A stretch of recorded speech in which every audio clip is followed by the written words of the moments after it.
Bueno, 19:10, 24 grados en este 15, el gusto de arrancar, mitad de mes, contentos todos, arrancamos con la información.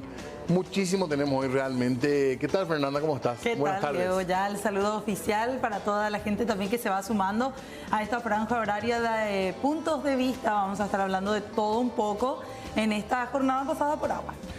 Muchísimo realmente hay hoy. Fue un día cargado de información, sí, porque hubo diputados, porque hubo conferencia de prensa también del fiscal general con el ministro del Interior. Así que hay un panorama amplio de varios hechos que tenemos que hablar en este día y por supuesto nosotros vamos a tener información política también. Y hablando de eso, uno de los temas tiene que ver con el Consejo de la Magistratura, que todavía no puede sacar el famoso humo blanco. No, volvieron a llamar a un cuarto intermedio, estamos todos expectantes en las últimas votaciones. Nuevamente los candidatos que son los que tienen mayor cantidad de votos por parte de los consejeros no alcanzan el mínimo de 6 requeridos. Están entre 4 y 5 nuevamente. Gustavo Aguadre, uno de ellos. Además, creo que ahora estaba, el doctor Romero, Rubén Romero. Pese a lo que se dijo y lo que se reclamó, por lo visto no hay la más mínima intención de incluir por lo menos a una mujer en la terna, pese a que hay personas que están concursando, que tienen buen puntaje y que podrían ocupar un lugar en la terna, por lo menos para las apariencias. Por lo visto ya no les importa eso tampoco. Bueno, vamos a hablar un poquito también de toda esta situación y de lo que tiene que ver con las tobilleras electrónicas, pero también está retomándose nuevamente esta definición de la terna. Veremos si hoy sucede. Escuchamos. Sí.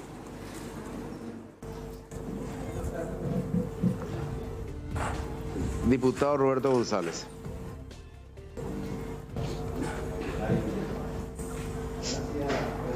Conforme había señalado en mi intervención anterior, tratando de buscar un poco la salida de esta cuestión, ahora quiero proponer el nombre de María Teresa González de Daniel, conjuntamente con el doctor Rubén Darío Romero Toledo. Muchas gracias, presidente. Gracias, diputado. Senador Pedro Santa Cruz. Sí, Gustavo Aguadre y María Teresa González.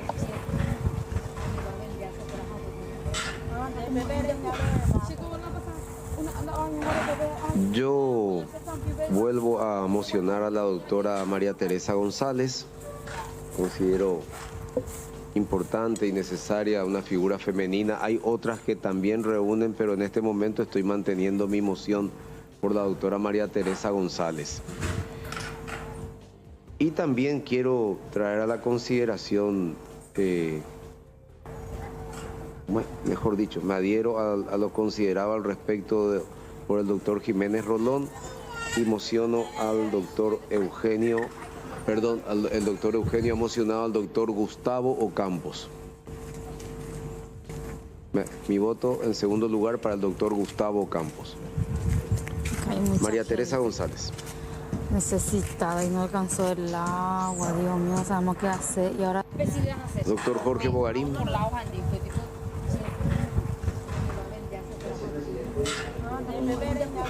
A Rubén Darío Romero, conjuntamente con Javier Esquivel. Javier Esquivel, muy bien. Doctor Cronenwetter. Gracias, presidente. En el mismo sentido, el doctor Gustavo Aguadre y el doctor Rubén Romero. Gracias, doctor Cronenwetter.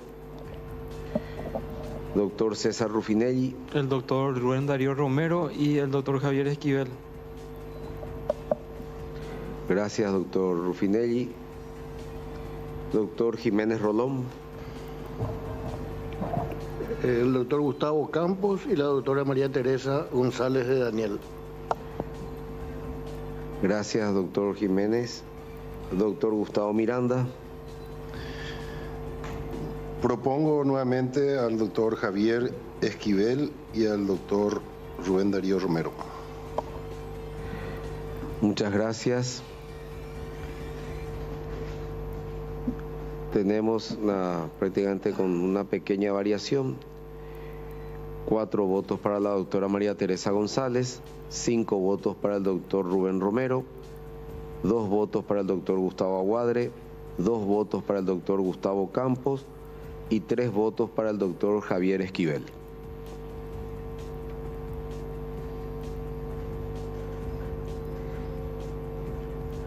Bueno. Señores, estamos dentro del plazo establecido en nuestra legislación. Tenemos tiempo suficiente para la definición de nuestras posiciones, o mejor dicho, para ir generando la posibilidad de consenso. Estamos con una sobrecarga de actividades entre los días de mañana y pasado, así que quiero proponerles que nuestro día de sesión habitual sea el de la prosecución de esta sesión que hemos iniciado el pasado lunes 13, así que propongo a la mesa un cuarto intermedio hasta el día lunes 20 a las 8:30 horas. A consideración la moción de la presidencia. ¿Están todos de acuerdo? Pasamos a un cuarto intermedio hasta el día lunes 20 de marzo a las 8:30 horas en esta misma sede. Muchas gracias.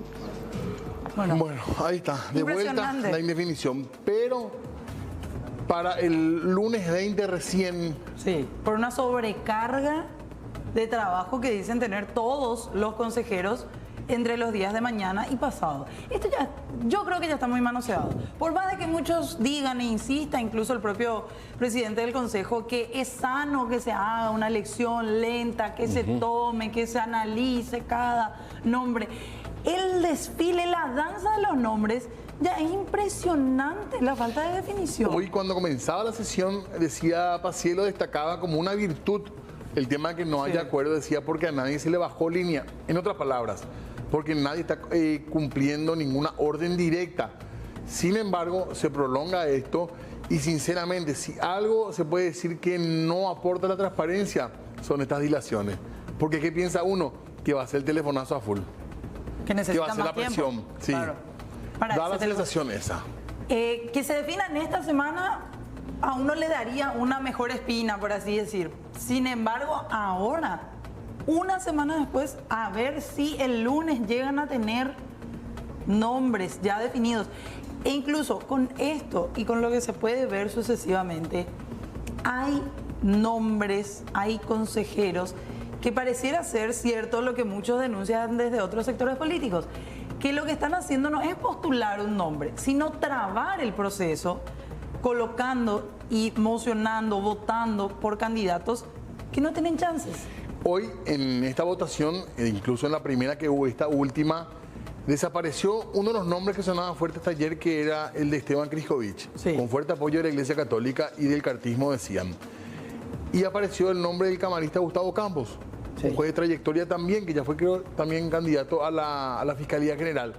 Y también ahora aparece el doctor Esquivel, que tampoco estaba en los planes previos, o sea, lejos de definirse, y también la doctora Teresa González de Daniel. Ella sí por lo menos tuvo algunos escasos votos desde el inicio, desde el lunes. Creo que de alguna manera surtió efecto la crítica que se hizo de que cómo era posible que no incluyan a una mujer, porque Bacielo no habían votado nunca por una mujer, ahora votó, por ejemplo. Lo que mucho se criticó hoy, por ejemplo, Diego, desde diputados, es el por qué se manosea tanto y se somete tanto a doctores en Derecho a una serie de evaluaciones a lo largo del proceso, evaluación escrita, la audiencia pública, etcétera, para que después los mejores puntuados sean como que dejados de lado.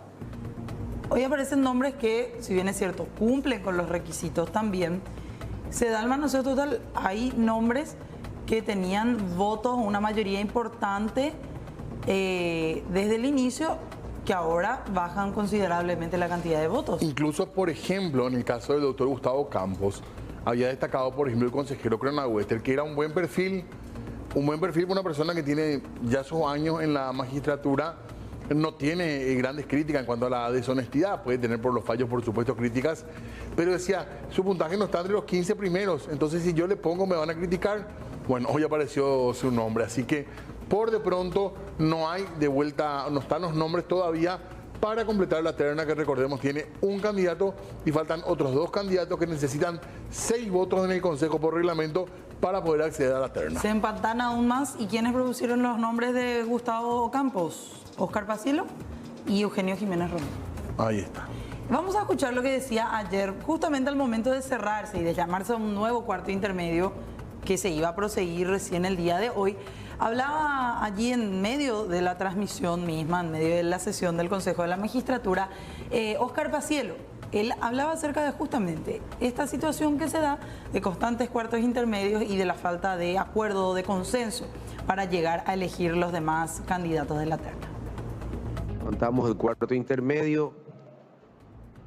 Vamos a comunicar a quienes nos están siguiendo a través de la transmisión que hemos mantenido reuniones, mejor dicho, una reunión prolongada entre todos los miembros en el despacho de la presidencia. Los periodistas que cubren esta sesión han escuchado, acá no hay nada secreto, han escuchado prácticamente todas las manifestaciones de los miembros, las posiciones, intentando llegar a un consenso para poder proseguir con la conformación de los dos integrantes faltantes para la terna. No hemos arribado a ese consenso, ni siquiera en la posibilidad de votos suficientes en ningún caso. No digo unanimidad, sino votos suficientes.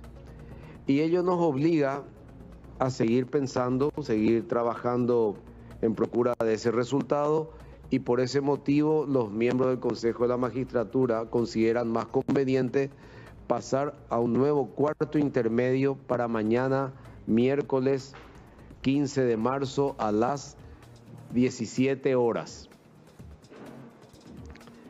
Eso es lo que era queremos. lo que decía el día de ayer Óscar Pacielo, el momento de llamar a un nuevo cuarto intermedio para hoy, cuarto intermedio que se abrió, pero no continuó, o por lo menos no se definió absolutamente nada, contrario a lo que muchos estaban esperando. Él dice que no hay secretos, pero esto abre cada vez más el temor a la suspicacia, por sobre todo que se pueda generar. Aguardamos hasta el lunes entonces para esta situación que se tiene que dar en esta elección, que justamente el Consejo hasta ahora se había jactado de que la estaban haciendo con bastante celeridad. No olvidemos que este concurso ya tuvo un bochorno de por medio, que fue el famoso caso del cuadernillo desaparecido. Pero bueno, esperemos, ojalá que sea para lo mejor y que tengamos una buena terna realmente. Hasta el momento el único candidato en general ha sido aceptado como un buen candidato, así que vamos a esperar. El doctor Santander, en el caso de que ya está en la terna. El único. El único. Pero bueno, ya vamos a estar hablando de esto, por supuesto, en la jornada de hoy y todavía la semana entrante. 24 grados, hay que hacer pausa. Hacemos pausa breve y ya venimos con invitados en piso.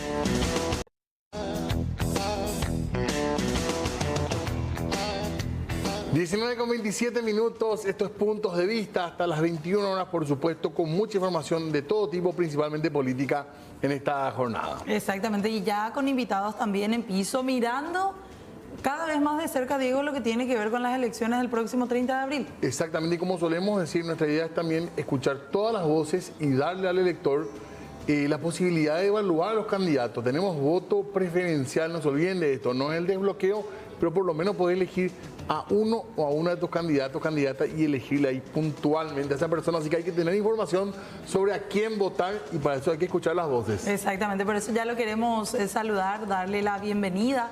Él es Nayib Amado, está postulándose como candidato al Senado por el Partido Comunista. Nayib, ¿qué tal? ¿Cómo le va? Sí, bienvenido. En la lista 40 frente a Guasuña y Monguetá. El Partido Comunista está en alianza con otra fuerza política en esa lista.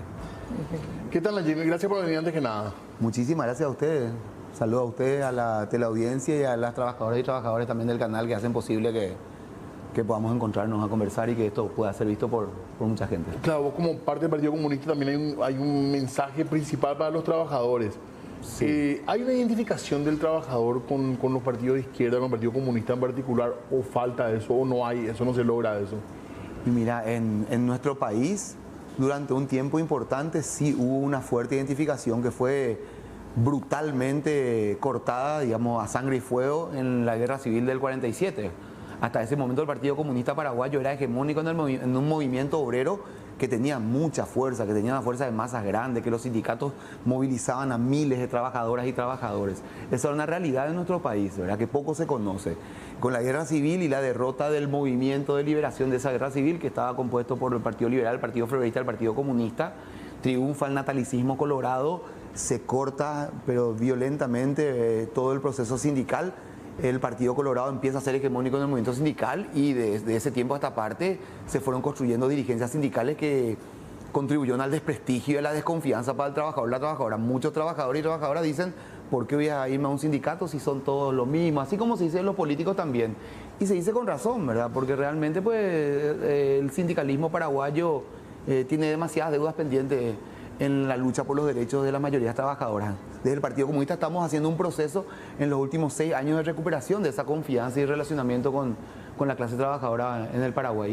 Y nos va bastante bien y bueno, esa situación nos motivó a presentarnos como una propuesta para las mayorías trabajadoras y concentrándonos en la defensa de los intereses de esa mayoría trabajadora. O sea, dicho de otro modo, nosotros no vamos a salir a defender los intereses del empresariado, de los grandes terratenientes ni de los banqueros, que es importante saber, son una minoría del país, sin embargo la representación parlamentaria mayoritariamente defiende los intereses de esa minoría lastimosamente, ¿verdad? A día de hoy, ¿cuáles son las prioridades o lo más urgente a lo que ustedes apuntan también para trabajadores y trabajadoras del país? Y nosotros creemos que lo más urgente es el ajuste salarial, por un lado. Y es importante hablar de ajuste porque se habla mucho de aumento. Sí. Y en realidad el trabajador perdió alrededor del 40% de su capacidad adquisitiva en los últimos 20 años. Hace poco un economista, Víctor Benítez, publicaba en su Twitter, decía 2.052 pasajes podía comprar el salario mínimo en 1980. Si vos querés comprar hoy 2.052 pasajes, necesitas cerca de 7.300.000 y pico mil guaraníes. O sea, con 20.520 guaraníes, que era el salario mínimo en 1980, y el pasaje era 10 guaraníes, el trabajador o la trabajadora podía comprar 2.052 pasajes. Nosotros estábamos hablando con el equipo de programa de nuestra organización para buscar otros datos más de aquella época, para entender un poco la pérdida de capacidad adquisitiva. Entonces, el ajuste salarial es importante. Nosotros creemos que las condiciones en el país y esa franja de 65 años para arriba de nuestra población es muy pequeña, entonces, además de ser un derecho, es muy factible construir un sistema de jubilación que permita la universalidad de la jubilación. O sea, que todas y todos podamos acceder a esto, ¿no? El trabajador informal que está en el mercado 4, que vende, que no está, digamos, nos presta un servicio en el marco de un contrato legal, puede acceder a una jubilación, creemos nosotros, y hay forma de robustecimiento de un sistema previsional. Nosotros le hemos dado mucha vuelta a eso, estamos estudiándole, creemos que esa es otra de las prioridades. Y por último, tenemos varias propuestas, ¿verdad? Pero para colocar las prioridades, por último, entendemos que a nivel de la relación campo-ciudad, el Estado paraguayo es un gran comprador de productos alimenticios para los cuarteles, para el sistema penitenciario, cárceles, escuelas, para el sistema de salud pública. Entonces nosotros creemos, de hecho vamos a plantear la modificación de la ley de contrataciones públicas para que el Estado exclusivice sus compras con los pequeños productores. O sea, que las grandes empresas que tienen condiciones de pelear mercados no puedan más participar de licitaciones, entonces el Estado se concentre en su compra con las asociaciones de pequeños productores y eso permita un poco el desarrollo y la activación de la economía. Pero ahí, en medio de eso, campesinas. Perdón, Sí. Nayib, en medio de eso tenés también una fuerte presión política Sí, que muchas veces impide que ese tipo de propuestas se cumplan una vez que uno llega al Senado o a cualquier otro cargo electivo. Es que así mismo, Fernanda, lo que pasa es que en nuestro país los multimillonarios en gran medida tienen relaciones y acumulan sus riquezas a través del Estado. Se decía, hace años se habla de la patria contratista. Entonces nosotros creemos que quebrar esta situación, primero es necesaria porque la desigualdad en nuestro país es enorme. Y la desigualdad, la inequidad, no está buena, no, o sea, es injusto. O sea, ¿quién puede hablar en contra de la igualdad de oportunidades? Claro que necesitamos igualdad de oportunidades, pero hay que construir una situación material que permita a las mayorías trabajadoras tener igualdad de oportunidades y después ya van a haber menos excusas, ¿verdad? O sea, si yo tengo igualdad de oportunidades para poder hacer valer mi fuerza de trabajo, mi talento, mi ingenio, entonces no van a haber excusas. El problema que tenemos es que en realidad las patronales en nuestro país son patronales súper angurrientas y que no permiten realmente una lógica de relacionamiento en donde la contraparte trabajadora, que es la que todo produce, tenga una situación de trabajo seguro, de trabajo digno. Y al contrario, en todos estos años se fue precarizando la labor. Cada vez hay menos condiciones para que un trabajador o una trabajadora piense en una futura jubilación y tenga una situación formal de empleo. Comenzaste hablando de lo que dijiste vos, era el ajuste del salario. Sí. Vos tenés contacto con la gente ahora en campaña, bueno, en general, pero digo, en campaña, ¿qué dice la gente de ese tema, el tema del salario, el día a día, digamos? ¿Y por qué hablas de ajuste y no de aumento? Hablamos de ajuste porque se perdió, o sea, el trabajador hace 15 años atrás consumía mejor de lo que consume hoy. Bueno, si ustedes se fijan, entre el año pasado nomás, o sea, el año antepasado y el año pasado, hubo una una inflación importante, claro, poco conocida para nuestro país. Y los salarios no se ajustaron al ritmo de esa inflación. Entonces, ¿qué es lo que nos pasa a todos y a todos? Que tenemos un ingreso fijo. Consumimos menos, consumimos menor calidad, porque lo que ganábamos nosotros no nos permite seguir comprando lo que comprábamos hace unos meses atrás. Entonces, por eso hablamos de ajuste y por eso nosotros creemos que el salario tiene que ser, como en muchos países existe, un salario móvil, indexado a la canasta básica. O sea, la canasta básica se debe regular mejor, por un lado. Se debe constituir mejor, regular mejor y a la vez indexar el salario. O sea, suben los precios de canasta básica, se ajusta el salario a ese nivel de subida de precios. Simplemente porque... Se va a generar inflación, te van a decir los economistas. Y en realidad, pues la inflación no está ligada estrictamente a eso. Ese es un posicionamiento dogmático, una economía neoliberal que no tiene instrumentos, por dogmática que es, porque no se juega a lo heterodoxo, o sea, a revisar diversas formas de cálculo para poder enfrentar la inflación, para poder enfrentar esa inflación. Entonces, ¿qué es lo que ellos dicen? Suben los precios, sube el salario, va a subir la inflación. Hay miles de formas de trabajar sobre eso. Nosotros creemos que tenemos que abrirnos a esa forma de trabajo para poder garantizar que el trabajador y la trabajadora no pierdan la capacidad adquisitiva. A ver, Nayib, yo no quiero salir de abogado del diablo, pero, sí, pero está lo bien. Primero que te dicen a continuación, y cuando se abre el debate de reajuste del salario o aumento, como le queramos llamar, del otro lado tenés al sector emprendedor que paga salarios y que te dice, me estoy recuperando recién de la pandemia, apenas mi negocio está empezando a caminar otra vez, o volví a reabrir mi local después de haber cerrado por mucho tiempo y todavía no me encuentro con la capacidad de poder pagar como se debiera pagar a mi trabajador, a mi colaborador. Sí, lo que pasa es que cuando nosotros hablamos de ajuste salarial tenemos que plantear la situación general de privilegios y concentración de riqueza que tiene. O sea, hay un sector multimillonario en el país que es muy pequeño y que está sostenido por las políticas de Estado. Y nosotros, fíjense que el Estado paraguayo es un Estado sostenido por las mayorías trabajadoras porque el impuesto indirecto es el que mayor recaudación genera. Y ese Estado está al servicio de las patronales angurrientas. Entonces nosotros lo que tenemos que plantear es que las políticas públicas cuiden a ese pequeño emprendedor, ¿verdad? Permitan que ese pequeño emprendedor se desarrolle, refuerce su capacidad de empleo, de desarrollo de negocio, de su modelo de negocio, ajustar el modelo de negocio que tiene y tratar de quitar, de recuperar ese dinero que injusta e ilegalmente, mayoritariamente, porque ustedes saben que un pedazo enorme del empresariado multimillonario no paga impuestos. Y la gran mayoría, además, construye ese proceso de elusión fiscal. Diversas formas para evitar pagar, construir formas de responsabilidad social que le impidan o le permitan no pagar impuestos. Entonces nosotros creemos que hay que pagar impuestos.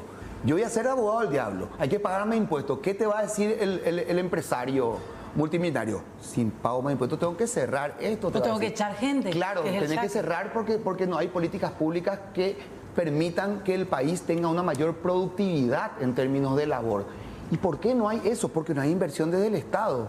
O sea, entonces nosotros tenemos una baja calidad de empleo porque no hay una propuesta que te permita una capacitación en un sentido integral, incluyendo todo el desarrollo tecnológico para poder aportar productividad. Por ejemplo, los principales productos de exportación del país, ganado, soja, son rentables. Rentables son, pero no tienen productividad. O sea, ni el ganado ni la soja tienen mayor productividad que el ganado o la soja en Argentina, en Brasil, en Uruguay o en cualquier otro país. Entonces hay un problema concreto. Paraguay se vende hacia afuera como un país que paga poco salario y no se paga impuestos. Y con esa lógica el mercado interno está condenado a salarios de hambre.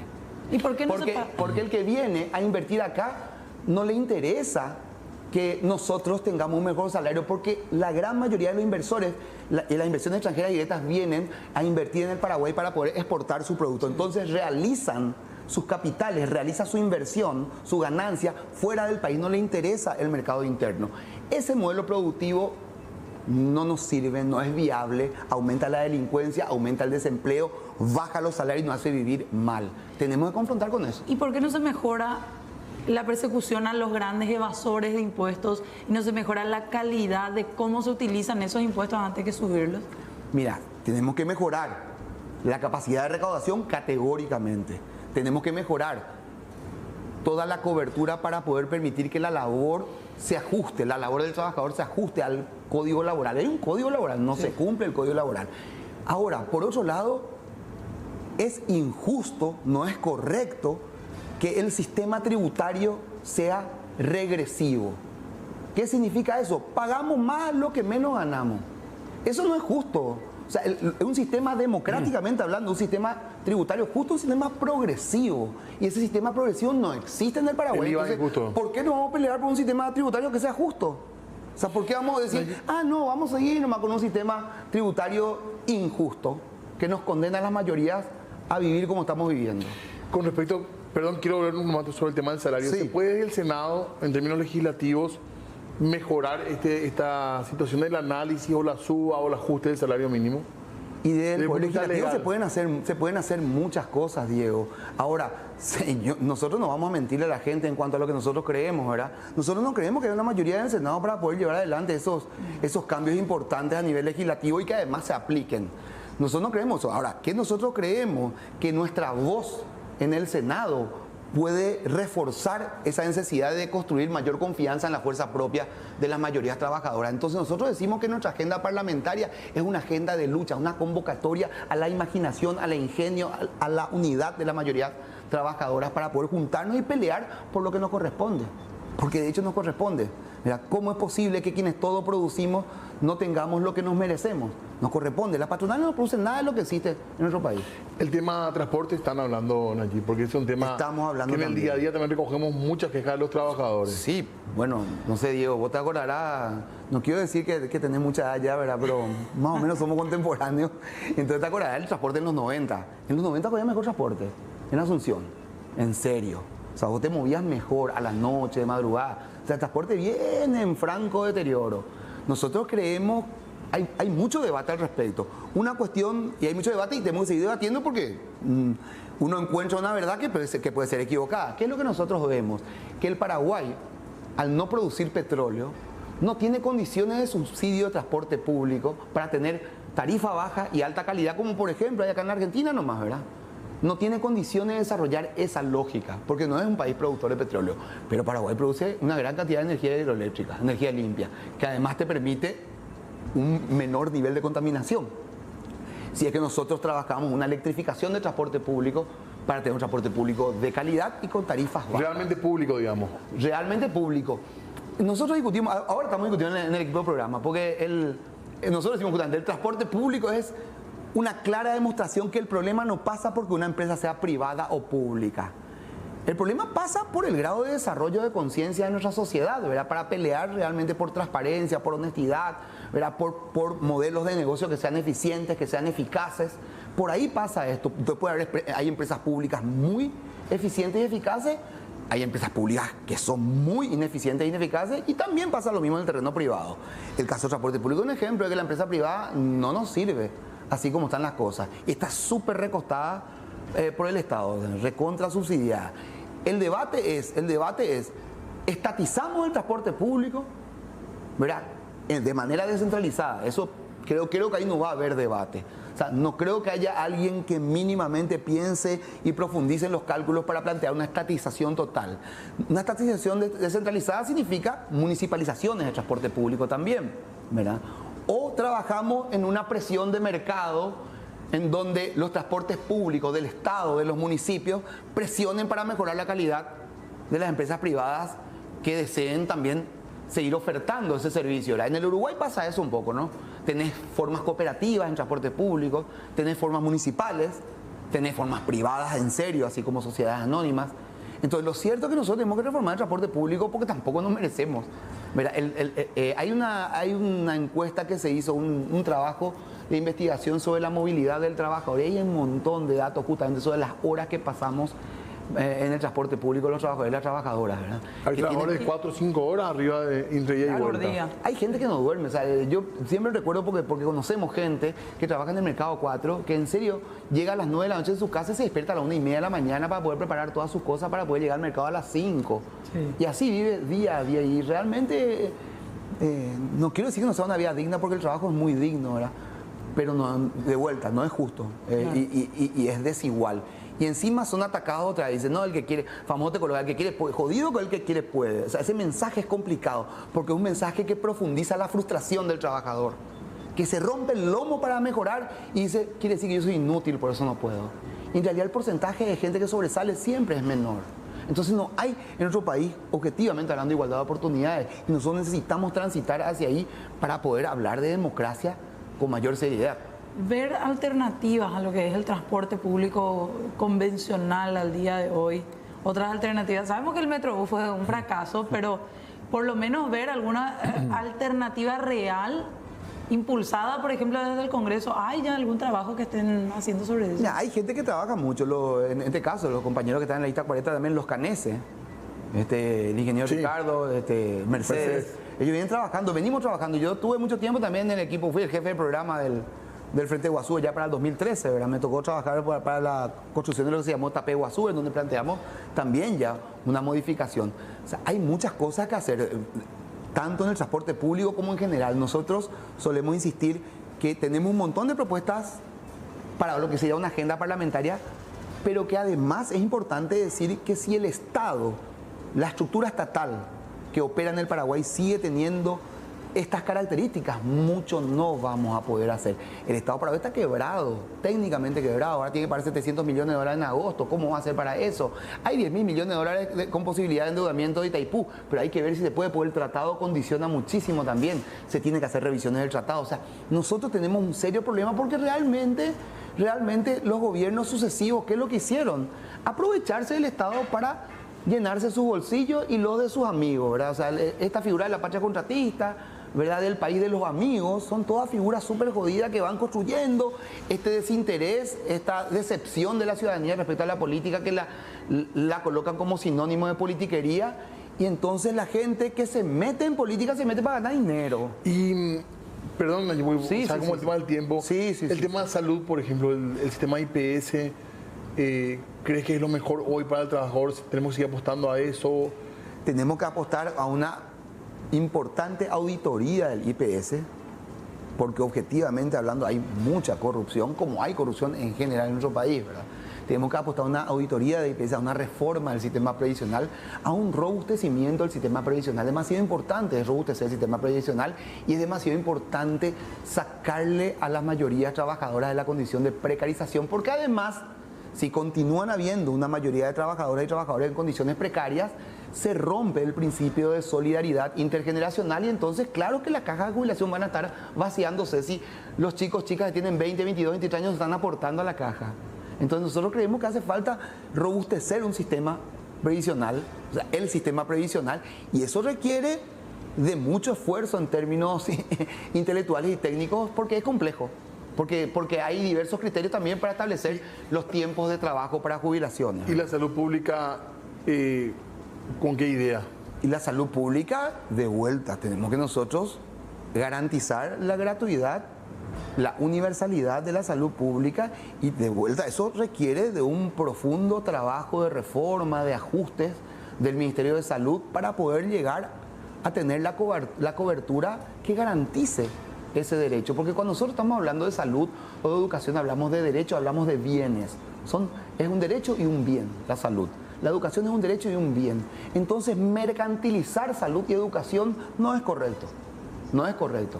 Entonces, hay que confrontar duramente con ese proceso de mercantilización, porque lo que sucede, sinceramente, con el sistema de salud pública es que hay un proceso sostenido de boicoteo. Porque, de hecho, hay negocios por detrás. Mira, a mí me decía el pediatra, mi pediatra, me decía cuando le llevé por primera vez a mi hija, cuando era chiquitita, ¿verdad? Él me decía algo muy jodido, ¿verdad? Me decía él, Mira, yo lastimosamente, ¿verdad? Pues me daba drogas, ¿verdad? Nombres de drogas para comprar. Y yo, vos decías una marca, compra la droga, me dice. Yo no quiero meterme con marca porque la salud es un AMPA, viejo. Lamentablemente la salud es un AMPA. Es un negociado enorme. Entonces hay que confrontar con ese negociado. En síntesis, compañera y compañeros, demasiadas cosas hay que hacer para buscar un Paraguay digno, un Paraguay seguro realmente que garantice que el talento de cada mujer y de cada hombre se desarrolle. Nosotros creemos que elevando el debate, racionalizando el debate, hablando de política, hablando de economía, porque nosotros no nos interesa hablar de política, colores, partidos, políticos. Hablar de política es hablar de las condiciones concretas de la gente que trabaja, cómo está viviendo, qué consume, cómo se moviliza, cuáles son los problemas que tiene, qué tal están sus hijos. Tienen igualdad de oportunidades para que sus hijos puedan desarrollarse más allá de que hayan nacido en un rincón del país o en otro rincón del país. De eso hay que hablar. Y si nosotros estamos de acuerdo y hay un consenso sobre la igualdad de oportunidades, hay mucho que hacer. ¿Cómo no vamos a poner un tope salarial, por ejemplo? ¿Por qué vamos a ir permitiendo que la categoría de la binacionalidad de las entidades permita que haya el salario de 100 o 120 millones de guaraníes mensuales? No tiene sentido en un país como el nuestro. Y el trabajador gana ni 3 millones. Por eso, trabajadores que ganan y ganan menos. Ustedes saben que hay trabajadores que ganan menos, ganan 1 millón, 1.500.000. Entonces, eso, además trabajan mucho. No es que ganan lo que se merecen. Vamos a lo que no, pero para que este estudió más y no sé qué. No, no es así, no es cierto eso. Lista 40. Lista 40, yo tengo la opción 15 para senadores. En el Frente Guazú. En el Frente Guazú, Ñemonguetá se llama, porque están los partidos del Frente Guazú y estamos otras organizaciones políticas que no somos del Frente Guazú no son Frente y que Guazú. nos sumamos a esa lista en una alianza, no es una concertación, es una alianza, por eso se llama Frente Guazú Ñemonguetá. ¿Y presidencia, Nayib? ¿Ustedes se juegan por alguien? Nosotros no nos jugamos por ninguna candidatura a la presidencia, porque entendemos que el Estado paraguayo está técnicamente quebrado y que hay que enfrentar esta situación y que ningún gobierno va a poder desarrollar políticas públicas favorables a la mayoría trabajadora. Entonces, ¿qué nos queda? Creemos que hay que derrotarle al coloradismo porque es el más fiel defensor de los intereses de esa minoría patronal, tiene mucha más fuerza, tiene más vocación de poder, tiene más funcionarios públicos para garantizar su política favorable a las patronales y creemos que entonces el trabajador se va a pelear sí o sí estos 5 años, entonces tiene que elegir al contrincante más débil con quien se va a poder pelear y le va a poder pellizcar y recuperar derechos. Hay que recuperar derechos y por supuesto ir por conquistas, pero demasiado derechos lo ya perdimos pues. Totalmente. Bueno, Nayib, le agradecemos muchísimo por venir esta noche. Yo le agradezco muchísimo a ustedes esta oportunidad, le agradezco de vuelta a los compañeros trabajadores y trabajadoras del canal por hacer este trabajo y bueno, ojalá que sigamos intercambiando porque nosotros creemos que la presencia de los comunistas, de una izquierda revolucionaria le hace mucho bien a la política paraguaya porque realmente, a diferencia de otros sectores, hacemos un esfuerzo muy grande por llevar adelante una política con seriedad, con responsabilidad, con elementos concretos que nos permitan discutir las posibilidades de transformación y cambio. Gracias, Nayib, muy amable. Muchas gracias a ustedes. Tenemos que hacer pausa nosotros. Breve pausa.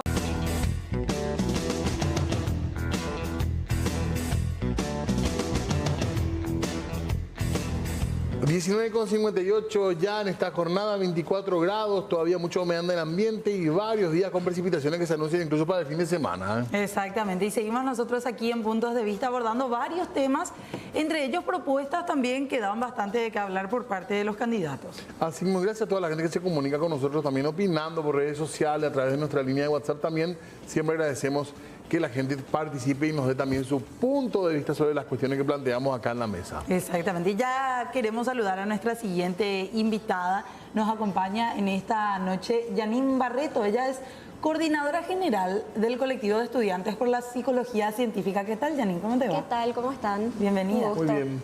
Gracias por el espacio. Al contrario, Janine, gracias por estar con nosotros acá. Bueno, decíamos, Diego, hay propuestas cuestionadas, socializadas, debatidas en general, y una de ellas hace referencia a algo que ha presentado en estos últimos días el candidato a presidente Santiago Peña. Chau Chespi. Chau Chespi. Que de hecho dio bastante de qué hablar por la fotografía que se difundió también en las últimas horas, que es básicamente una mano esposada. No, sí. Partiendo un poco de lo que se considera en general término despectivo de Chespi. Sí, también. Arrancamos con eso. Vamos a escuchar, tenemos la propuesta y la socialización, el video en el cual el propio candidato presidencial anuncia esto, que es básicamente una propuesta electoral que presenta él junto con su equipo para hacer frente, dice, a todo lo que tiene que ver con la adicción a las drogas y este flagelo que preocupa tanto a la sociedad. Escuchamos un poco y después vamos a debatir al respecto. Desde hace unos años hemos dejado de disfrutar de nuestras plazas y veredas, lastimosamente por miedo a robos, aprietes y asaltos. Está demostrado que en un 80% lo cometen adictos, especialmente en el Chespi, un flagelo que golpea a las familias y a la sociedad toda. En mi gobierno vamos a decir chau Chespi y vamos a devolverle la seguridad a las calles y a las plazas. ¿Cómo lo vamos a hacer? Primero, con un fuerte trabajo de prevención en las escuelas. Segundo, abriendo con salud centros de rehabilitación. Tercero, dándoles capacitación y oportunidades laborales a los jóvenes que se recuperan. Y por último, cayéndole encima con todo el peso de la ley a cada boca de venta de esta droga tan dañina. Reducir el Chespi en las calles va a ser mi obsesión, porque con más seguridad también vamos a estar mejor. Que fue socializado. Sí. Esto es lo que se socializó desde el domingo, lunes, con más fuerza, y hoy todavía más dio que hablar, principalmente en diferentes ámbitos, porque la campaña fue lanzada para, decía él, combatir, en un inicio, como se vendió, combatir la adicción a las drogas. Pero más focalizado todavía al ámbito de la inseguridad. Exactamente. Con una sensación de un mensaje que dejó muchas dudas también, ¿verdad? Sí. De cómo y hacia dónde encara realmente. Y también hizo que tanto Janine en compañía también de sus compañeros hayan sentado una postura como parte de lo que tiene que ver con este colectivo de estudiantes de psicología, Janine, ¿verdad? Sí. Justamente nosotros, después de enterarnos de la propuesta que tiene Santiago Peña, decidimos repudiar el abordaje que él utilizó en su supuesta propuesta de salud mental. Él lo que comenta es que por ahora nosotros no podemos disfrutar de plazas ni de veredas porque hay criminales y hay chespis que no nos dejan pasear o disfrutar en paz de esas plazas, ¿verdad? Y a nosotros lo que nos parece de repente preocupante e inhumano es que Santiago Peña parece que no sabe que esa gente que le molesta que esté ahí en la plaza, a quienes considera criminales, son niños, jóvenes y adolescentes en situación de pobreza y de vulnerabilidad por el consumo de sustancias, ¿verdad? Entonces, lo que nosotros decimos es, hay que tratar este asunto como lo que es un asunto de salud pública. El abordaje a este tema debería ser primordialmente invertir en salud mental, hablar sobre los tratamientos basados en evidencia, hablar sobre los espacios culturales y deportivos que son algo fundamental en la rehabilitación de estas personas y la reinserción social, ¿verdad? Entonces, esa es nuestra postura. Creemos también que esta propuesta, nosotros le llamamos propuesta parche, porque no busca solucionar el problema de raíz, se enfoca mucho en lo que es, él dice en el video, caer con el peso de la ley a todos los puntos de venta. O sea, él está proponiendo algo que ya se está realizando ahora mismo en Paraguay hace mucho tiempo, que es priorizar el punitivismo y perseguir a consumidores y a personas que venden eso, ¿verdad? Pero ¿qué es lo que nosotros vemos? Se está atacando al último eslabón de la cadena del narcotráfico, que son las víctimas colaterales, personas que caen en adicción, ¿verdad? Niños, adolescentes, jóvenes, mientras los grandes narcotraficantes, los capos de la mafia, están sueltos. Entonces, sí, claro, estamos de acuerdo con luchar en contra del narcotráfico, pero vamos a irnos detrás de los grandes narcotraficantes. ¿Vos entendés que cuando dice Chau Chespi se refiere al niño, al joven consumidor? Totalmente. Él habla de personas que están ahora mismo básicamente molestando en la plaza, que vos no puedes disfrutar de esos espacios. Y bueno, hay datos ahora mismo que demuestran que se multiplicó por 8 la cantidad de niños y adolescentes pacientes en el Centro Nacional de Adicciones.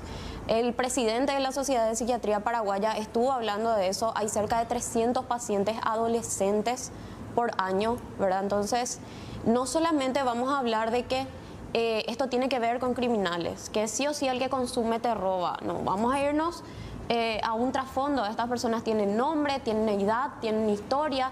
Hay mamás y papás sufriendo detrás de este problema de salud, ¿verdad? Entonces, lo que nosotros decimos es, no cuesta nada asesorarse, no cuesta nada acercarse a profesionales de la salud mental que manejan datos, que manejan estadísticas, que manejan evidencia para saber cómo abordar este tipo de propuestas, ¿verdad? Y la verdad que a nosotros no nos parece nada inocente que esta propuesta parche, como yo dije, venga de una persona que tiene un nexo muy estrecho con políticos que forjaron su patrimonio en base al crimen organizado, ¿verdad? Inclusive al narcotráfico. Entonces, claro que nos interesa la lucha contra el narcotráfico y queremos que esto se solucione, pero vamos a hacerlo con evidencia y desde el punto de vista que está demostrado que funciona. La propuesta, Janine, fue más guiada por el desconocimiento, por la falta de asesoramiento que dicen ustedes, o con un trasfondo político. Nosotros creemos que es adrede porque sabemos de los nexos que tiene Santiago Peña con estos grupos de personas ligadas al crimen organizado. Los políticos del propio movimiento, dicen. Sí. ¿Y con qué fin? ¿Cuál es el trasfondo? Lo que pasa es que este problema social, este problema de salud mental se mantenga, le conviene a cierto grupo de personas que lucran con la venta de las drogas, ¿verdad? Porque al final es como que el Estado dice, sí, estamos luchando en contra del narcotráfico, acá te apresamos a todas estas personas que estaban vendiendo. Vos le ves a esas personas, son jóvenes de 18, 20, 21 años. No se soluciona el problema real. No se soluciona, son microtraficantes. Y el que está ahí esparciendo de manera gigante a nivel país, está libre. ¿Y cuál es el combate a esa gente? O sea, nos vamos a fijar en esas personas responsables de que todos estos niños estén en una situación de vulnerabilidad, que estén tirados en las calles. O sea, no se puede caminar por Asunción sin ver un niño o una niña tirada en la calle.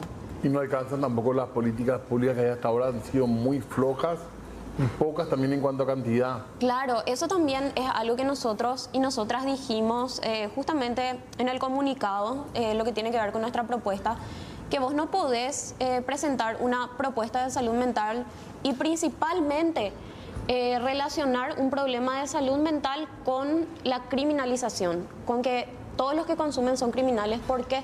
Porque en realidad el consumo de sustancias, hay estadísticas y los profesionales dicen que está muy ligado al malestar psicológico causado por la falta de empleo, por la falta de acceso a la educación y por la pobreza.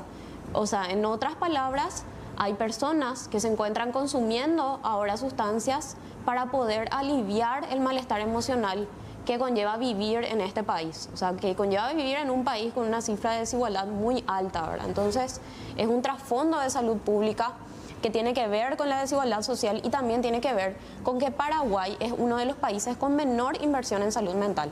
Hasta el año pasado, porque el año pasado se aprobó una ley que busca ahora mismo aumentar la inversión, hasta el año pasado se invertía solamente el 1,8% del presupuesto del Ministerio de Salud en el área de salud mental.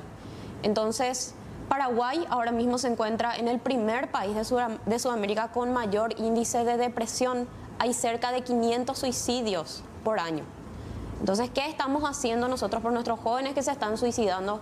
¿Qué estamos haciendo nosotros por nuestros niños? Hace unos días salía el caso de una niña de 11 años que se suicidó, ¿verdad? Entre la cifra de suicidios.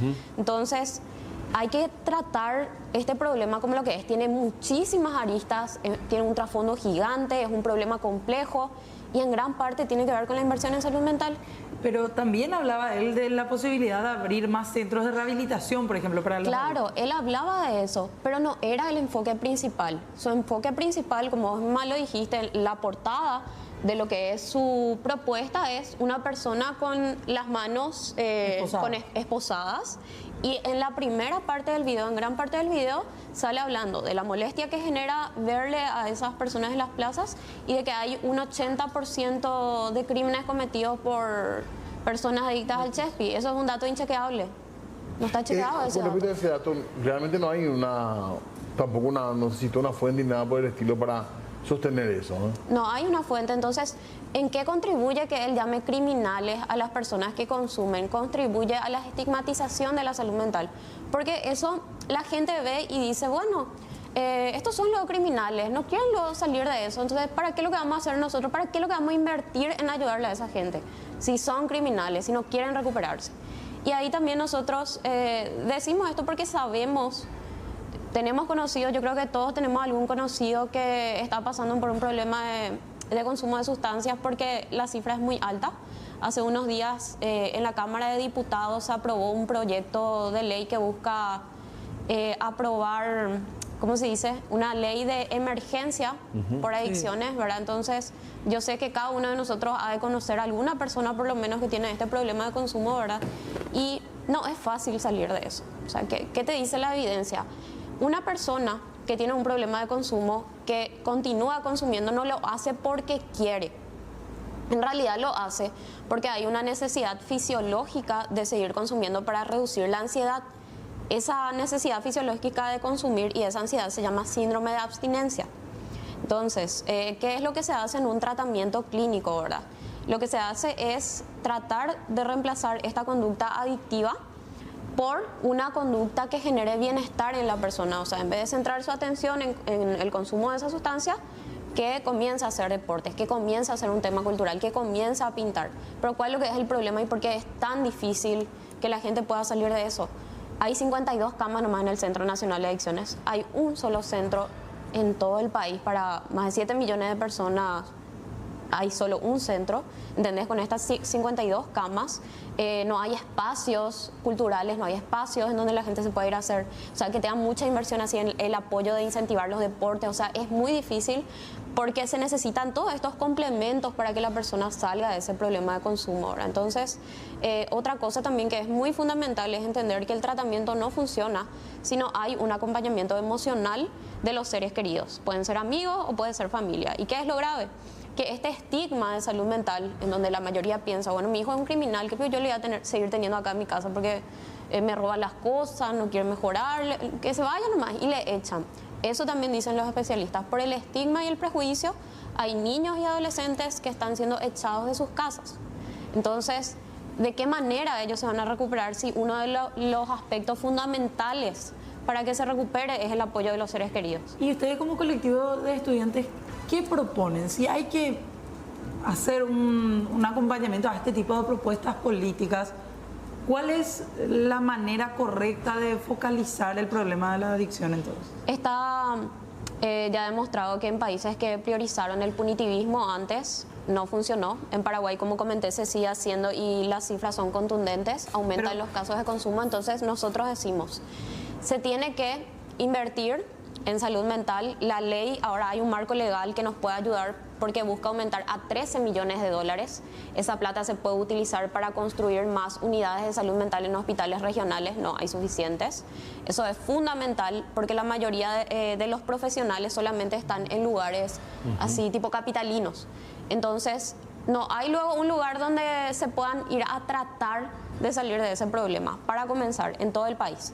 Lo otro es comenzar a construir otros centros, pero no centros generales. Este centro está construido para adultos de la tercera edad, para jóvenes, para niños, está construido para adolescentes. Entonces, no hay un centro específico. El nombre que debería, o sea, el nombre que tiene este tipo de centros se llama Centros Comunitarios de Tratamiento Integral para niños y adolescentes con consumo problemático. Ese centro tiene que existir.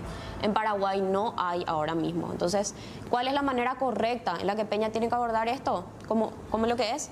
Esto es un problema de salud pública. Vamos a perseguir a los grandes capos de la mafia, pero para los jóvenes, los niños, adolescentes, la gente que está pasando por esto, la relación de esto tiene que ver con la pobreza. Vamos a aumentar en salud mental, vamos a tener tratamiento, pero también vamos a hablar de otras problemáticas. Vamos a hablar del acceso a la educación, pero no solo eso, vamos a hablar de el acceso al primer empleo, pero no solo eso, vamos a hablar de la vivienda. O sea un problema es un problema sumamente estructural y es muy vago, es muy fácil para él o para un candidato presentar un tema que tiene que ver solamente con que los que consumen son criminales, y no es así.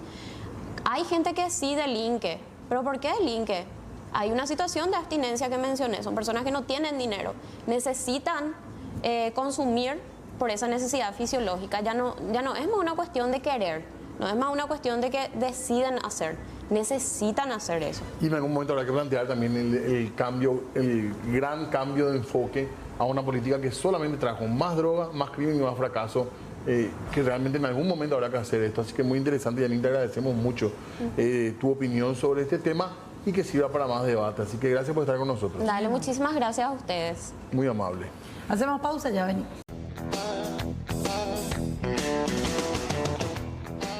Bueno, 20:18, una jornada de tarde, noche, con muchísima información y muchos invitados, invitadas también acá y nosotros, por supuesto, muy contentos de poder llevar propuestas políticas a la gente. Exactamente, que eso es lo importante, ¿verdad? Que ya decías, Diego, en los bloques anteriores, es importantísimo que la gente conozca, esté o no de acuerdo, ya es otra cosa. Uno puede opinar, puede decir, me parece una estupidez lo que está diciendo esta persona, no estoy de acuerdo, es un desastre, pero lo bueno es escuchar, tener esa variedad de opciones. Exactamente, y nosotros que estábamos acostumbrados a votar, o estamos acostumbrados a votar en listas cerradas, hoy en día podemos elegir a un candidato, a una candidata de nuestra preferencia. Y entonces tenemos que dignificar esa elección.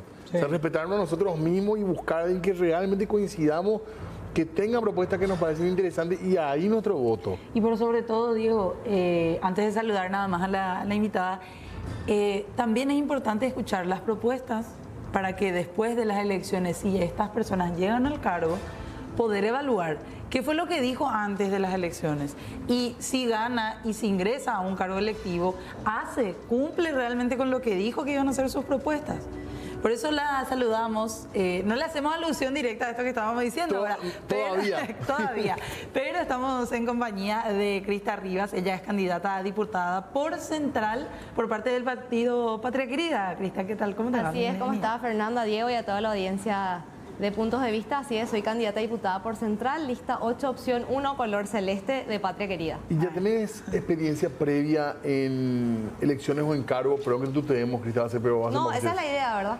Bueno, la verdad es que, vos mencionabas el voto preferencial y la verdad es que yo me acerqué a la política propiamente partidaria, interesada en el desbloqueo de listas. Vos sabés que la bandera del partido Patria Querida en sus inicios, allá por el 2003 con Pedro Fadul, fue un poco el desbloqueo que tratamos de impulsar a través de la iniciativa popular. Yo tenía 17 años más o menos y a partir de ahí me acerco a la política y siempre estuve vinculada al partido. De hecho, llegué a ser, cuando era más joven, fui presidenta de la juventud del partido. Trabajamos mucho en lo que es la parte de formación política y cívica con jóvenes. Entonces, en cargos electivos no estuve, pero sí estuve viviendo con mucha intensidad varias campañas políticas. ¿Y con qué propuesta querés llegar a la Cámara de Diputados por Central en este caso?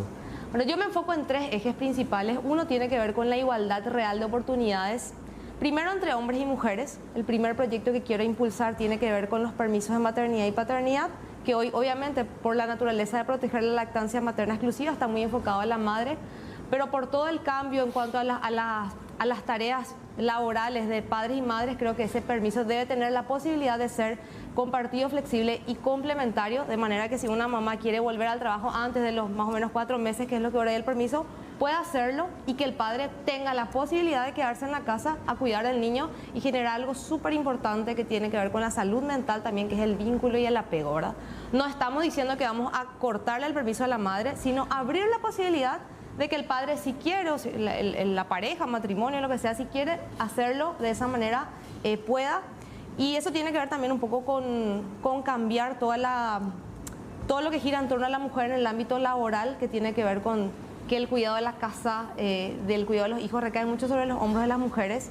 Y cuando te vas a una entrevista laboral te hacen preguntas incómodas que no corresponden, ¿verdad? ¿Cuándo te vas a casar y cuántos hijos pensás tener? O si ya tenés. O si ya tenés. En cambio, si vos das la posibilidad de que sea compartido entre hombres y mujeres, bueno, podríamos dar ese paso ahí desde la legislación. Entiendo que todo lo que tiene que ver con superar el machismo pasa mucho por cuestiones culturales, pero creo que algunas acciones desde la legislación podemos impulsar. La otra que tiene que ver con igualdad, tiene que ver un poco entre la igualdad entre los ciudadanos y sus representantes. Fíjate que hoy miércoles sesionó la Cámara de Diputados y solo hoy esta semana. Ustedes trabajan de lunes a viernes y hay gente que lo hace también sábado y de lunes a lunes, ¿verdad? Y sin embargo, nuestros representantes una vez a la semana nomás están sesionando. Pero te dicen en contrapartida que tienen reuniones de comisiones el resto de la semana. Pero yo tengo la solución para eso. Sesionar a la mañana y tener reunión de comisión a la tarde. ¿Todos los días sesiones en diputados? ¿Por qué no? Yo creo que la Cámara de Diputados es el corazón de nuestra democracia y ahí vos tenés que marcar el ritmo de los cambios que querés impulsar para el Paraguay. Y si vos frenás, tenés el debate político muy candente y muy interesante a veces, otras veces deja mucho que desear, es cierto, pero esperáis como que se enfría una semana. Hacele trabajar, bueno, tal vez proponés 5 y conseguís que se hagan 3 días, pero hay que meterle intensidad a la tarea legislativa para que la gente también se sienta más representada. Porque hoy que te dice la gente, no, ellos cobran y no trabajan luego, ¿verdad? ¿Y qué pasa? La infraestructura funciona de lunes a viernes, los funcionarios están de lunes a viernes, el internet funciona. Es cierto, hay muchos diputados, como tiene la representación departamental, que vienen de lejos. Bueno, dos años sesionaron virtual en pandemia. Bueno, que si no pueden venir los jueves, viernes, se conecten. Pero hay que imprimirle ritmo de trabajo, porque los cambios que está viviendo la sociedad en general son rápidos y vertiginosos, y nuestro proceso legislativo se hace lento, ¿verdad? Hay tiempos que están establecidos en la Constitución, ¿verdad? Los plazos legislativos, pero la tarea del día a día puede acelerar mucho. Cambió mucho todo, la forma de comunicación, de moverse, deberíamos también, sí, seguramente mejorar eso. Hablaste de 3, creo que citaste 2, ¿verdad? Sí, no, hasta el momento solo hablé en cuanto a igualdad. Sí. Mis otros 2 ejes son, uno tiene que ver con el transporte público, que tiene que ver más con una tarea de articulación. Hoy hay gente que pasa 4 horas al día fácil en transporte público, o bien atrapado en el tráfico porque no tiene acceso a un transporte público seguro, eficiente y puntual. Tenemos ciudadanos que están destinando más del 50% de sus ingresos al mantenimiento del auto, la cuota del auto y el combustible, y no porque sea un lujo y quieran andar en vehículo, sino porque no tienen otra opción.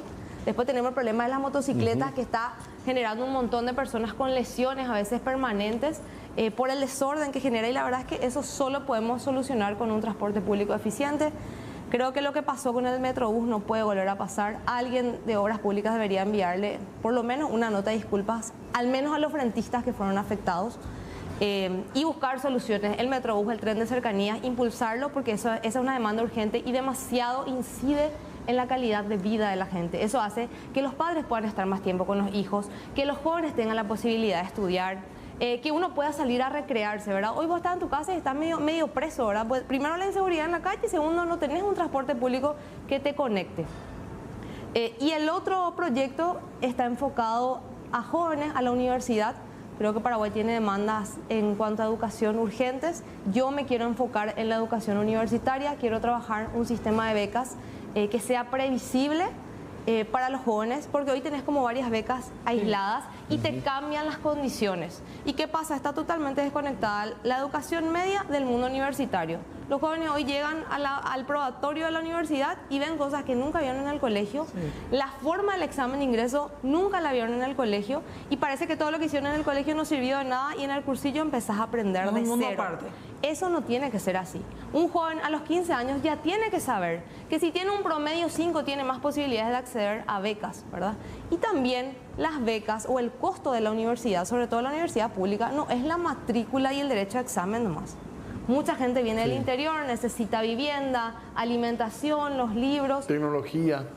Tecnología, que es clave. Entonces yo quiero trabajar un sistema de becas que sea ordenado y previsible, para que ese bono demográfico que tenemos hoy, que son los jóvenes, puedan tener una formación de calidad y responder también a las demandas laborales que tenemos como país. ¿Cómo es la lista de usted en el Para Central? En Central somos 20 candidatos. Central es el departamento que más bancas tiene.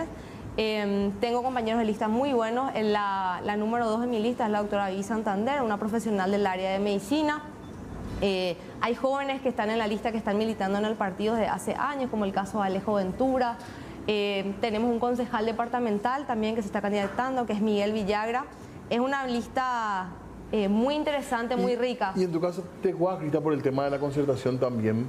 Patriquería está dentro de la concertación. Claro, hay algunas voces disidentes que hemos escuchado en tu caso. Y que las respetamos, pero sí institucionalmente desde el partido creemos que la concertación es el ejercicio democrático más importante de la historia del Paraguay, por lo menos en los últimos 30 años, porque tiene que ver con articular fuerzas que tienen ideas muy distintas, y está bien que así lo sea, para buscar un objetivo común que tenga que ver con darle a Paraguay la posibilidad de un cambio real, y para eso la alternancia es una condición muy importante.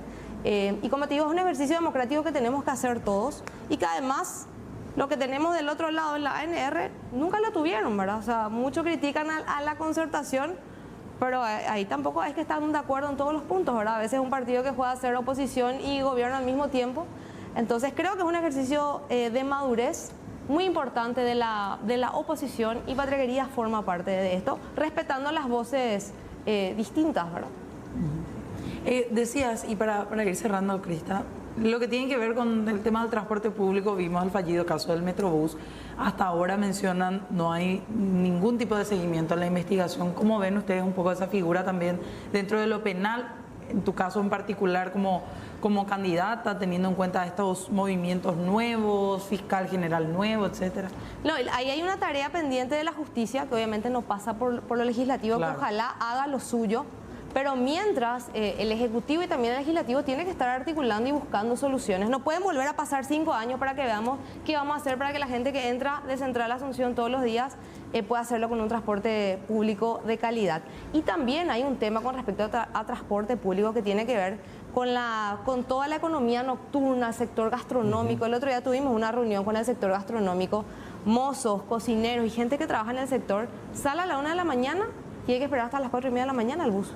Y se quedan a esperar muchas veces incentivando consumo de alcohol que deriva en otras cosas, ¿verdad? Porque no hay transporte público. De repente tenés estas plataformas de transporte, ¿verdad? Que bueno, son una alternativa y vienen a ayudar un poco, pero la verdad es que nosotros como Estado tenemos que promover un transporte público de calidad y puntual, ¿verdad? Eficiente. Claro, para el trabajador tampoco no da la plataforma, el trabajador normal, digo. Como para pagar todos los días. Claro, te sale caro, o sea, lo mismo te decía, terminás destinando más del 50% de tus ingresos o a pagar la cuota del auto, el combustible y el mantenimiento, o gastas un montón de ese dinero en las plataformas que elijas para moverte, ¿verdad?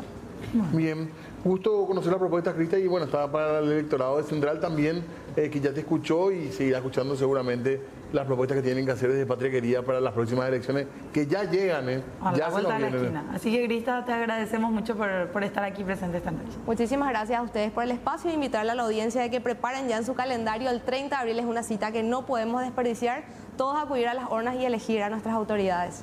Gracias. Esa es un poco la idea. Sí. Bueno, y nosotros vamos a seguir con esto, charlando con candidatos, candidatas que van a venir aquí a contar sus propuestas políticas. Enseguida venimos.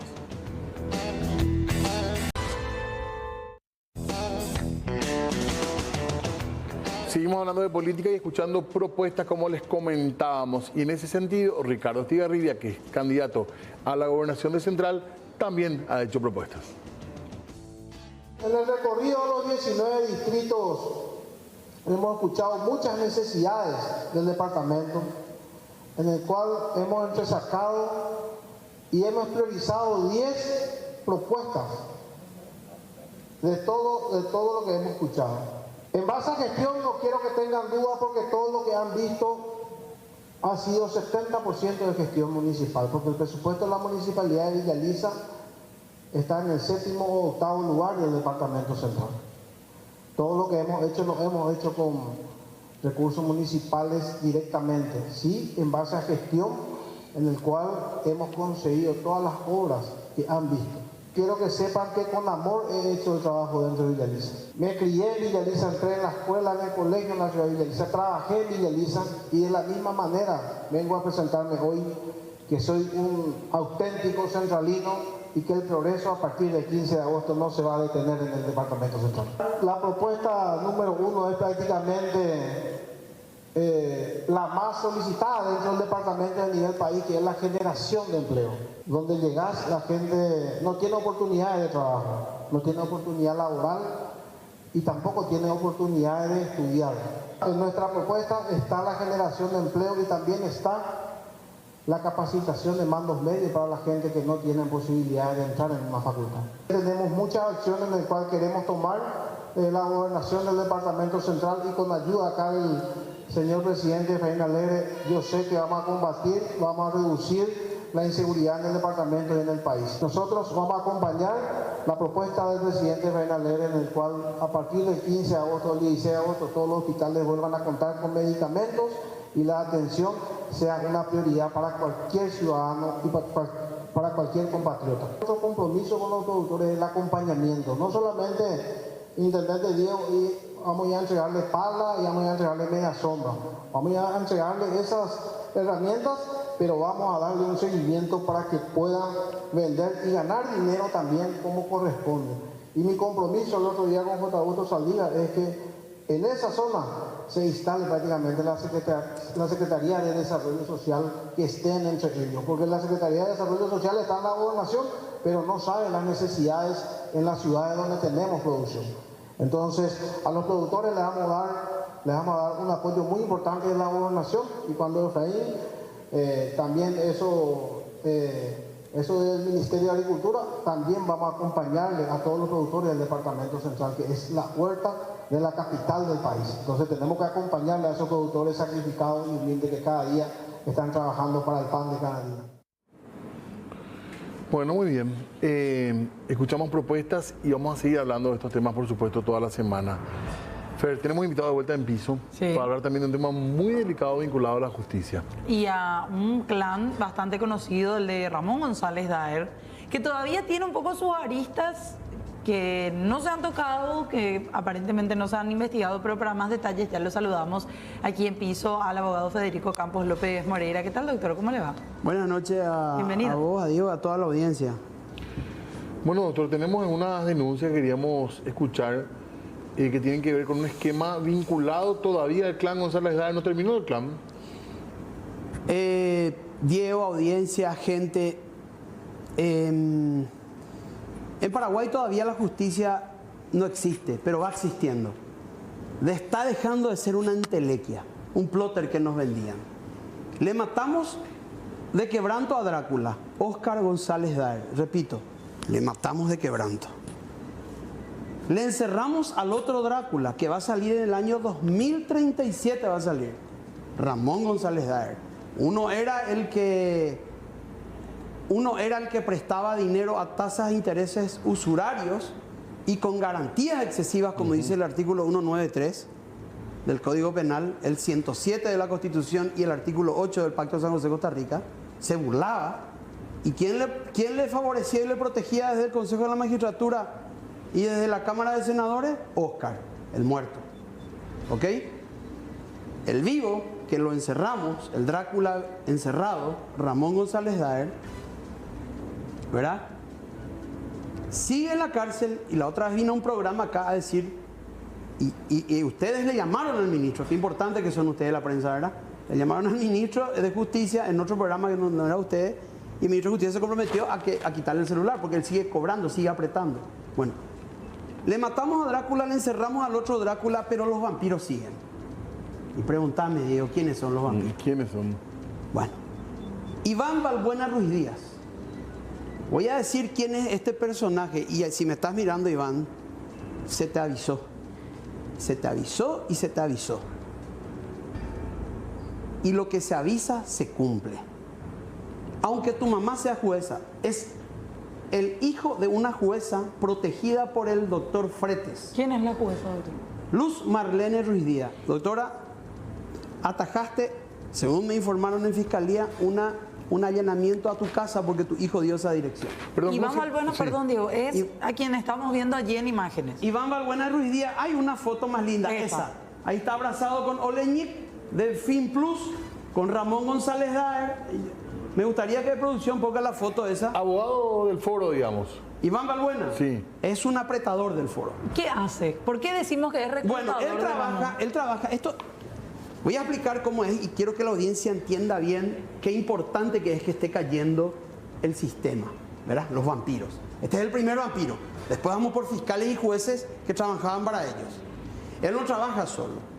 Él, por ejemplo, trabaja con su mamá, que llama para atajar allanamientos o para empujar a otros allanamientos. Su mamá era protegida ¿de quién? De Fretes. Ahora quedó otro ministro que les ayuda probablemente, porque el yerno del presidente de la Corte, César Diesel, Eduardo Rodríguez Alcalá Chávez, pregúntame quién es Eduardo Rodríguez Alcalá Chávez, el sobrino de la escribana Nélida Chávez de González Quitaer, de González Daer. La viuda de Óscar es la tía de Eduardo, y Eduardo es el socio en el estudio jurídico de su tía Betina Chávez y de la escribana Chávez. Las tres tías maravillosas. Tía de cariño de Iván y tía de sangre de Eduardo Rodríguez Alcalá Chávez. Una de ellas casada con el juez Mongelos, que hasta ahora está como juez, excelentísimo juez del Tribunal de Apelaciones de la capital de la República del Paraguay, y fue presidente de la Asociación de magistrado de la República del Uruguay. Por eso es cuando yo digo, hago dos comparaciones, los vampiros de Drácula y las ramas del árbol que da frutos. Y sus ramificaciones. Atendé bien lo que dije, parece poco. Estoy hablando del presidente de un poder de la República del Paraguay. La república que fundaron Yegro, Francia Caballero, y que defendió con su vida a Mariscal López, y que después, hasta ahora llegamos a la democracia. Bueno, uno de esos poderes de esta gran república lo preside el suegro de este socio de Iván Balbuena Ruiz Díaz, que hoy fue imputado. ¿Por qué fue imputado? Porque tiene documentos de una financiera que se llama Finexpar y no se los devuelve. Pero no solamente eso, este señor colaboró con González Daer cuando a González Daer, Ramón González Daer, el usurero González Quitaer, causante de la muerte de mucha gente humilde, gente de haber fundido fábricas de gente cercana. Mi fábrica fue una de las víctimas y por eso yo me convertí en abogado de las víctimas. Cerró el frigorífico San Pedro, que yo soy el abogado ahora de ellos. O sea, muchos años hacia la usura al Paraguay. Bueno, este tipo, cuando se le secuestran los documentos que se encuentran, dinero, pagarés, cheques, se encuentra un CDA de Ramón y se le incauta, y eso lo lleva y lo tiene en su cuarto, de donde se roba después los cheques y después se recupera, el juez Otazú, a quien le mando saludos y me merece todo mi respeto. Y aparece este Iván Balbuena a decir: a mí se me perdió un documento y quiero la privación de eficacia jurídica de un pagaré, de un CDA, de un certificado de $1 millón. ¿Por qué Ramón le dijo: anda y decí que se te perdió, que vos tenías y que se te perdió? Imagínate, Iván Balbuena es cómplice, este vampiro de Drácula. Entonces, claro, inicia una acción civil para que ese CDA no se cobre. Y pregúntame de qué banco es el CDA. Pregunto, ¿de qué banco es? BASA, el banco del significativamente corrupto Horacio Cartes. ¿Es eso que tenemos allí atrás? Sí, correcto. Señores Banco BASA, por la presente pongan su CDA, debe dejar transferido a FinPlus. Hay una operación ahí para que ese CDA se decrete que no, para que un juzgado civil dirigido por un juez de apellido Florentín, valiente y precavido, no tome en cuenta, y entonces él diga: sí, este CDA no se debe pagar. ¿Por qué? Porque ese CDA estaba retenido y ahora es el CDA que las víctimas vamos a cobrar y que el Estado también va a cobrar.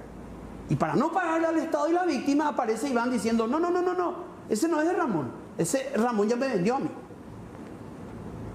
Eso es complicidad con un criminal y es querer esconder un dinero que está detenido por la ley. Eso es lo que hizo este Iván Balbuena.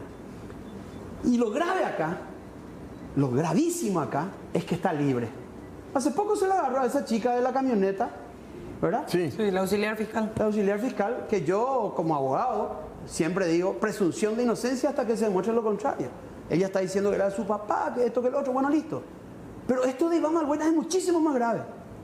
Y ustedes, la prensa y nosotros, la sociedad civil, tenemos que atender esto. Porque este tipo quiso quitarle al Estado y a nosotros y a nuestras víctimas, porque yo soy abogado de las víctimas. ¿Y qué pasó? Por suerte el juez quiso quitarle ese dinero embargado a través de esa argucia o ese bandidaje que quiso hacer en asociación. Eso se llama en derecho penal asociación criminal. ¿Él está libre pero imputado ya, doctor? Libre, imputado por una causa que tiene que ver con otro tema. Recaudador de González Daer, dijiste.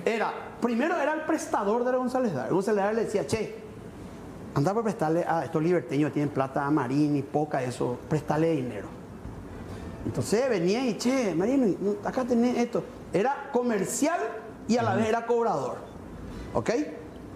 Y con Oleñic abrieron la famosa FinPlus, una financiera. Ahí está la foto, los tres abrazaditos. Entonces, esa es la gente suelta. Y ellos no trabajan solo. El tango o el rock movido no se baila solo, se baila de a grupo. Ramón González Dare está en la cárcel, pero todo el sistema de apriete muy bien, todavía muy bien, sigue. Muy bien. Con y ellos. Desde arriba hasta el más bajo nivel. Estamos hablando, y la Asociación de Abogados y Auxiliares de la Justicia Penal, la semana que viene tiene una audiencia con el nuevo fiscal general que nos merece todo el respeto. Señor fiscal general, nuestro respeto por Curuguatú, por posiciones firmes y mucho más, por haberle nombrado de pretor de conciencia a un gentleman del derecho, al doctor Arnaldo Martínez Prieto. Mi respeto. Se viene una fiscalía general. ¿Confiado, doctor? Totalmente. Ojalá no me sorprenda mal. ¿Este caso se puede llegar a su fin realmente con él? Es increíble, Diego, audiencia, todas las causas de usura que yo he metido en este año. Gregorio Mateo Balmey, el hermano de Carlos Mateo, nuestro compañero, excelente tipo. El hermano de Tommy, gran usurero. Acá en la tele te digo, usurero, te va a ir preso. Bueno, él. Después le tenemos a Marcelo Vitar, le tenemos... Paraguay está lleno de usureros. Ojo que el usurero no es prestamista, ¿eh? El prestamista es el que te presta plata, te da factura, está anotado en la SET, está anotado en la CEPRELAC. ¿Registrado como? Registrado y te da factura. Yo tengo un amigo, su empresa se llama Oxígeno. Te quedas sin oxígeno fin de mes y te vas y Oxígeno SRL te cobra 2,75% mensual. Pero ¿qué hace el usurero? ¿Qué hacía González Dare? ¿Qué hacen estos bandidos como Marcelo Vital, como Gregorio Mateo? ¿Sabes qué hacen? Te hacen firmar al Banco Continental. Acá te digo, Pocho Espínola, Banco Continental. Le quisiste fundir la vida a un señor, y tengo autorización de decir su nombre, el señor Unger, un gran señor de Villarrica. Le hicieron firmar pagarés sin fecha de emisión ni vencimiento. Eso hace el usurero. Eso es producción y uso de documentos no auténticos. Yo aprovecho esto para enseñarle también a la gente que me está viendo: no paguen documentos cuando ustedes no llenaron lo que dice arriba. La producción y uso de documentos no auténticos refiere no a tu firma, sino a lo que está arriba.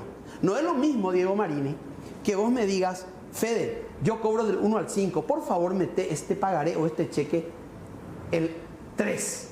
Y yo, a sabiendas que no vas a tener, te digo, deja en blanco por si te atrasás. Te miento con esa historia, y vos, en estado de necesidad, ligereza o inexperiencia, y porque estás acá, no estás acá y vos no pones las condiciones, me dejas en blanco y yo te lleno con la fecha que yo quiero. Ese pagaré, gente, paraguayos, aprovecho la ocasión para enseñarles: nunca paguen, llámenme. Y decimos usura cuando una persona que no está registrada en la SED como... Sí, no, eso ya es, hay una subyacencia de crímenes y delitos.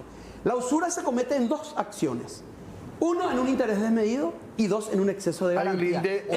Atendé, Diego. Exceso de garantía. Exceso de garantía es cuando yo te doy un celular de garantía.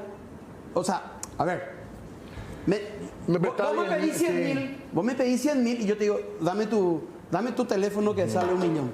¡Ey, Fede, perana! 100.000. No sé, te doy mi lente. ¿No entendés? O sea, el exceso de garantía constituye usura. Nos lo dice Fede Campos. O sea, si te doy mi casa que vale 10.000 y vos me das 500 guaraníes... Eso es exceso de garantía. Y exceso de garantía también constituye documentos que le dan un plusvalor de apriete al que te da el dinero. Por ejemplo, un documento en blanco. No lo digo yo, lo dijo el doctor Fossati, Giuseppe, que vos le conocés, Giuseppe. Fossati, en nuestra era, es un tipo brillante en una exposición académica, dijo: pagarés sin fecha de emisión, sin vencimiento y sin monto constituyen exceso de garantía. Punto 2 de la ley 193. Viola también el artículo 107 de la Constitución Nacional, viola también el artículo 8 del Pacto de San José de Costa Rica y viola la Biblia. La usura está castigada en la Biblia.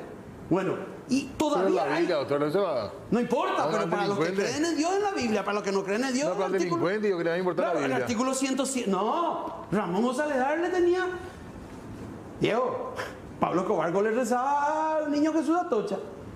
Y Ramón González Dare le vestía a la Virgen de Luque. Vos nunca te fuiste. Él le vestía, por eso el que peca y reza empata de su frase. Ramón González Dare. El que peca y reza empata. Empate. Sí, siempre dice Quichipoca siempre dice eso. Y la persona que estamos hablando es, decías, abogado, usurero. Abogado, hijo de una jueza, Luz Marlene Ruiz Díaz. Pero no es usurero. ¿Cómo que no? Claro que sí. No solo él es usurero.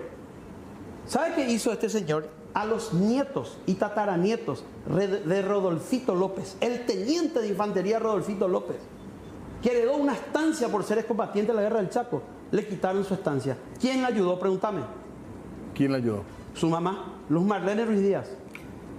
Tiene tentáculos todavía en otros sectores. Sí, te estoy sacando diciendo. Nélida Chávez de González Quitaer, sacando la corte. Eduardo Rodríguez Alcalá Chávez, Betina Chávez de Mongelos. En el jurado, como lo tenía el jurado del enjuiciamiento magistrado tiene 3 personajes, empezando por el diputado Rivas. El diputado Rivas es un diputado que llegó a ser miembro por el grupo de HC de un consejo de personas supuestamente importantes que son jueces de jueces. El jurado de enjuiciamiento magistrado está nivelado para nosotros los académicos, para nosotros los conocedores del derecho, ¿verdad? Y en todos los países con la Corte Suprema de Justicia. Tiene una prelación igual porque son jueces de jueces. Entonces, y de fiscales. Imagínate que el diputado Rivas no tiene título. Nos fuimos con unos periodistas a Pedro Juan Caballero, a la Universidad de Tres Fronteras de Estrellas Azules y Pastos Verdes, a averiguar si estaba ahí, y me sale una señora en zapatilla y dice: yo hace 20 años acá hago empanada, acá no hay ni una facultad. Y ese tipo hoy está sentado al lado de Bogarín, Jorge Bogarín, no Jorge Bogarín, el ministro del Tribunal Superior de Justicia Electoral. No, el otro Bogarín. Era funcionario, supuestamente hasta planillero del Ministerio de Relaciones Exteriores, y se candidata en representación de nosotros los abogados. Ese no me representa a mí. Y se le votó y supuestamente ganó. Ese llegó a ser presidente del jurado de enjuiciamiento magistrado. Y ese fue el que dijo que para denunciarle vos a un fiscal tendrías que dar una garantía. Imagínate, violó la Constitución. Ahora, el acceso es gratuito a la garantía. Ahora, doctor, espera, después está el hijo de Sindulfo Blanco. Nos queda poquitito tiempo, doctor. Sí. ¿Y quién protege? Porque tiene que haber una fuerza superior sobre toda esta gente.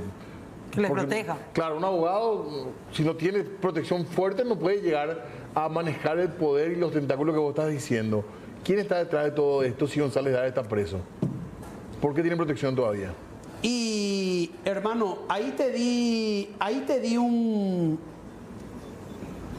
una lista del árbol. Y voy a repetir y voy a cerrar con esto. En el Paraguay realmente no hay justicia porque la política mete la mano en la justicia. Entonces, hay políticos que se meten en eso, ministros de la Corte como este señor Diesel. O sea, ¿qué hace el yerno de Diesel asociándose con este tipo? Fueron ellos quienes le quitaron una estancia con la complicidad de Nélida Chávez de González Daer a los herederos de Rodolfito López en el Chaco. Y preguntame, ¿están presos? ¿Están procesados o no? Pregunto. Claro, no están presos. Pero ahora, y después los fiscales, ¿te acuerdas de los fiscales que llamaban a hacer apriete? Natalia Fuster, Néstor Cañete, los jueces de Luque, María Teresa González de Daniel, se candidató a ministra a la señora esta. Se candidató a ministra de la Corte. Y en 2 casos míos, uno de ellos Tati Zubizarreta, que salió ahora sobreseído y le van a tener que pagar al pobre, ¿verdad? Y otros casos que yo defiendo. ¿Sabes qué dijo María Teresa González de Daniel cuando nosotros le dijimos: señora, miembro del Tribunal de Apelaciones de Luque y de Central, González Daer es el apretador, no el apretado? No, para mí es el apretado. O sea, vuelvo otra vez. ¿Y quién es su esposo? Preguntame. El presidente del Colegio de Abogados. ¿Y yo al Paraguay?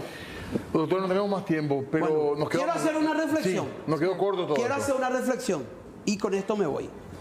Señores, ciudadanía, mientras en Paraguay no haya justicia, que no hay, este país no va a crecer. Porque el maestro de escuela va a robar y no se va a ir preso. El presidente de una junta municipal va a robar, no se va a ir preso. Si no hay justicia, no hay nada. Por eso hoy, Diego, audiencia, piensen a quién votar. Yo no quiero hacer campaña política, pero voy a tener que decir que un grupo de abogados armamos un equipo que se llama Pasilleros al Congreso, y yo me candidato por una lista que se llama Unámonos, un partido, estoy candidatado, y mis bases son jineteros, seguir un jinetero que andan a caballo, todo el Paraguay, mis camaradas reservistas y abogados, mis queridos abogados, yo voy a ser el que va a evitar que de políticos llamen por teléfono. El primero en no llamar voy a ser yo. ¿Para qué? Para que haya justicia, para que la Corte Suprema de Justicia no se crea eterna, salgan cada 5 años, para que los fiscales corruptos vuelen y para que el jurado de enjuiciamiento haga su trabajo. Porque no puede haber paz si no hay justicia. Lista 15, opción 4, y repito, sin justicia, Diego, audiencia, este país no va a salir adelante. Gracias, doctor, muy amable. Fer, se nos acabó el tiempo. Sí, señor, 20:56, gracias a toda la gente que estuvo del otro lado.